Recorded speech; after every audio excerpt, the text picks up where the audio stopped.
The Raw After Mania is usually the highest rated Raw of the year, and it's the most anticipated Raw of the year because of the fallout of WrestleMania. And to me, that Monday night is like the start of a new season. That's how I feel. The season finale of the WWE is WrestleMania. Now, whole new year, the beginning of the year is the night after WrestleMania, and it ends at WrestleMania. That's how I look at WWE. And when you have a show like this, the way it was booked, it was extremely disappointing. And I think the thing that hurts the night after WrestleMania now even more is this fact that they started to do the shake-up 2 weeks after WrestleMania. Why not just do the shake-up tonight? You might as well have just done it. I know you have Mania follow-up, but you have so much, and that crowd will be so hot for 3 hours. This is the perfect time to do it. The problem is this is not necessarily an important Raw, or it's not an important SmackDown on Tuesday, because of the WWE having to set up a bigger show the week after, because the shakeup is now the bigger show. We start off the show with Seth Rollins. He comes out. Typical fans, whenever they have a champion come out the night after WrestleMania, they go crazy. Chant, "You deserve it." Seth, full-time champ, typical chants. He's happy. He says, "We burnt it down." Really going after Lesnar, says he can stay in Las Vegas. And then he had Kofi Kingston and the New Day interrupt. A fan goes, they go nuts for Kofi, even more so for him than Seth. They chant, "You deserve it." Big E is just having the time of his life in there. He's doing the splits. It's absolutely hilarious. They're all ecstatic for Kofi. It's a really great moment. And then Kofi, what he decides to do is he challenges Seth Rollins to the same match that headlined WrestleMania the night before. He says, "I was watching WrestleMania, the women's main event, in a press box with my family, and I decided to do the same thing they're going to do. Let's do winner take all, both titles on the line." Kofi challenges Seth. Seth accepts. The main event of Raw is a champion versus champion winner take all match. WWE champion Kofi Kingston versus the Universal champion Seth Rollins. So we have that to look forward to. And this, let's just say this backfired badly for the WWE. So the first match is a WrestleMania rematch from the pre-show. It's Kurt Hawkins and Zack Ryder against Revival. Hawkins and Ryder win. The Revival are not long for this company. I think their contract's up in a year. I'm pretty sure March of 2020 they're done. And we know that'll happen. My prediction, if I were to say, I'd say they somehow get out earlier. I think they'll work something out when they probably get out earlier, and they'll be done with this company. Like, They're making no bones about it. On house shows, they've seen fans in AEW shirts when before they lost their belts. They would go up to them and say, "We'll see you soon" for AEW. These guys are extremely unhappy, and so is Sasha Banks and Bayley, who also lost their titles. They're both all unhappy. There's a lot of unhappy campers, and more of them are able to share it now because of AEW. So Baron Corbin comes out, and all I was thinking when he was coming out, WWE is sending him out for the Roman Reigns reaction from 2 years ago. If you remember 2 years ago on WrestleMania, after Roman Reigns beat The Undertaker, he went on in front of that live crowd and they chanted, "Fuck you, Roman." They chanted, "You suck, asshole, shut the fuck up, go away, Roman sucks," and the New Day clap. Every single possible thing they can say to someone they did. They hated him. They're going to do the same thing to Corbin, and they got asshole chants, but it was nothing like that. Here, he's bragging about ending Angle's career, and Angle comes out, and he shakes his hand. Then Kurt Angle gives him the Angle Slam and the ankle lock. Now I was thinking to myself, as horrible as that match was last night, that was the worst part of WrestleMania, seeing Kurt Angle retire and losing to Baron Corbin. This, at least, sort of redeems it. Kurt gets to go out. He gives him the Angle Slam, ankle lock. Corbin's looks like the loser that he is, dressed in his Applebee's attire. Kurt stands tall, and then Lars Sullivan comes out. Holy shit, this guy's huge. He destroys Angle. I've said this before. I think I don't know why they won't let Kurt go on a high note. I just don't get it. They have to use him to get heat. That's how they always use the legends. They do it just to get heat. Usually when a wrestler retires, they let him have that moment the night after WrestleMania. Ric Flair, Shawn Michaels, Edge, Daniel Bryan when he initially retired before he came back. So many of them all get that big moment in front of the fans, and the fans chant, "Thank you." I don't know why they wouldn't give it to Kurt. They never used it to get heat. This was just, I hated this so much. And I'm a fan of Lars Sullivan. I'm rooting for him to do well. I feel bad for him for having an anxiety attack, and it does hurt his character a bit if you follow wrestling too much on the internet. That's going to hurt his character, but I'm rooting for the guy. I hope he does well. I'd rather see him get pushed than Baron Corbin. But from what I think they're going to do, I think they're going to push him like they pushed Braun Strowman. I think that's what Lars Sullivan is. They're going to give him the Braun Strowman push. I don't know if he's going to have to flip over 100 vehicles, but I think they're going to push him as the new monster. That's not good for Strowman. And hopefully for Strowman, they're on separate bands, on separate shows, because I can easily see a situation where Strowman has to job to Sullivan. Alexa Bliss comes out, and earlier in the day, she called out Sasha Banks and Bayley for losing their titles and challenged one of them to a match. Now, if you go back to when I started doing video reviews 2 years ago, I remember talking about Sasha Banks and Alexa Bliss having heat. Go back to the first LRMania, first video under LRMania. You'll see it. I talked, is there heat? I'm not sure if there's heat. I don't know if there's actual heat. There's heat. Alexa Bliss, when she tweeted it, Sasha replied and said, "You scared?" And she showed a screenshot that Alexa Bliss had blocked her on Twitter. Okay, Alexa actually blocked her. And you can even see Sasha muted her, which is kind of funny. Sasha said, "Why'd you block her?" Well, you muted her too, Sasha. And Alexa responds, "Nah, I'm just tired." Sorry, I'm paraphrasing. I think it was not scared. I'm just tired of your petty. And then she used a shit emoji, like a poop emoji. And she wrote hashtag blocked. So, yeah, there's something there.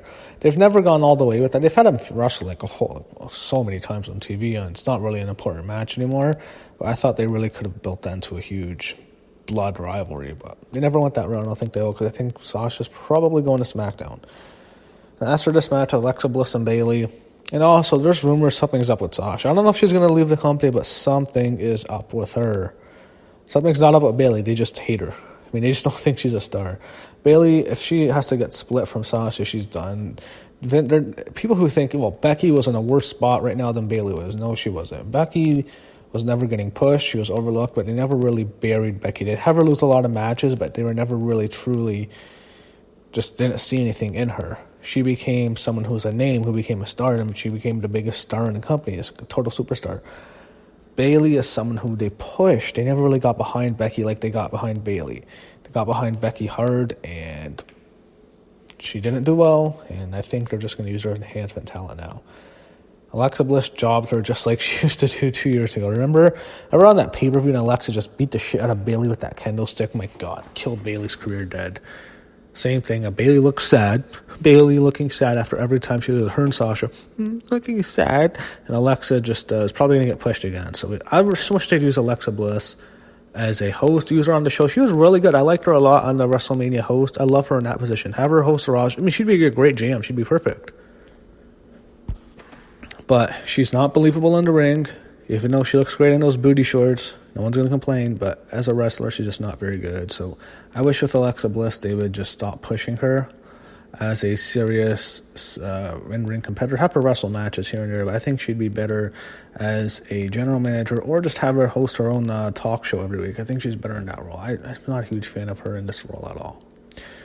So we finally get the man in the second hour. She comes out, fans go nuts. You deserve it. Becky, 2 belts. That was a cool chant.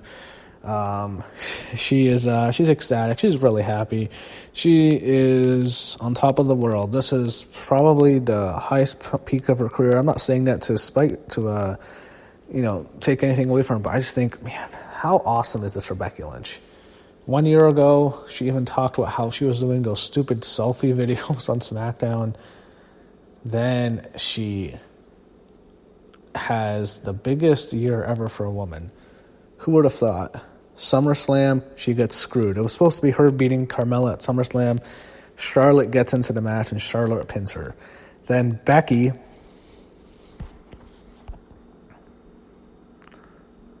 after that, what happens to Becky is she was supposed to be the top heel in the brand now. She attacked Charlotte, and now the company wants to push Charlotte as a major babyface so she can beat Ronda at WrestleMania.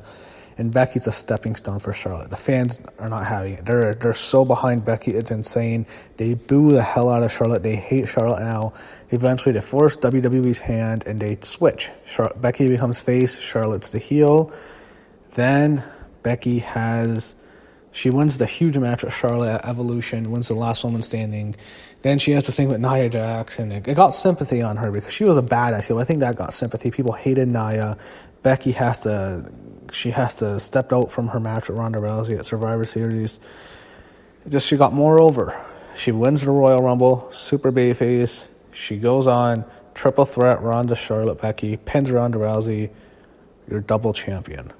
Raw and SmackDown champion at the same time. That's fucking crazy. What a great year. And it's like she's saying she ripped into Ronda. She even did an interview where she ripped into Ronda Rousey's mom, which is funny. But she leaves the ring, says she's going to kick everyone's ass. Lacey Evans comes out, and I immediately groaned, oh my God, no. There's rumors of Becky and Stephanie at SummerSlam. Oh, I can see what they're going to do. They're going to screw Becky out of the titles. They're going to put it on Lacey Evans. Lacey Evans is going to be the champion. It's going to be Stephanie and Becky. They love Lacey Evans because of her military background, I think. But, they're going to push her so hard.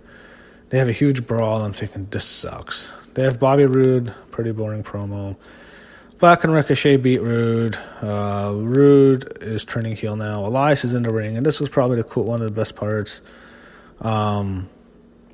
He talks about how it was a pretty he was in the back and he cuts a promo what he's going to do later. Bobby Lashley beat Dean Ambrose. He said something about Lashley's wife Renee, or Ambrose's wife Renee. This was boring. We know what's going to lead to this. Ambrose is done with the company. It's not a storyline, not a work. Dean Ambrose is done with the WWE. I think he's in AEW in May. I wouldn't surprise me if he even appears at Double or Nothing. He is done. Sami Zayn comes out. It was weird. Like, he did the Batista thing. He tripped on his feet. He landed on his face and on the ramp. But he goes in and he just rips the crowd apart. It was a surprise. He just... But first he had a match at Balor. He lost. And he gets on the mic. He rips the fans on social media. It's really ripped into him. I think this is what he thinks and probably what the company thinks well. He tells everyone he will see them in hell. Really good promo by Sammy. Some frustration. They showed Dana Brooke being interviewed by Sarah Screeber. Sarah's great looking. She's beautiful. Anyway, it's, they're going to push Dana Brooke. It will only last a month or two. This is the period after WrestleMania is the worst. Like, it's the worst time of the year. Then once we get to SummerSlam, the fall isn't even too bad. Things get a little bit better because once we get closer to Mania, things get good. But next 4 months, the spring into the summer is the worst. These pushes won't last, believe me. Elias is in the ring. Undertaker comes out. It's a crazy surprise. Undertaker chokeslams him, tombstones him. Receding hairline for the Undertaker, but Undertaker destroys Elias. And most people are unhappy. Why was Undertaker on Raw not at WrestleMania? I think they just couldn't get a spot for him. I think they had the spot set up for John Cena for a long time. They just couldn't get a match or a spot for Undertaker.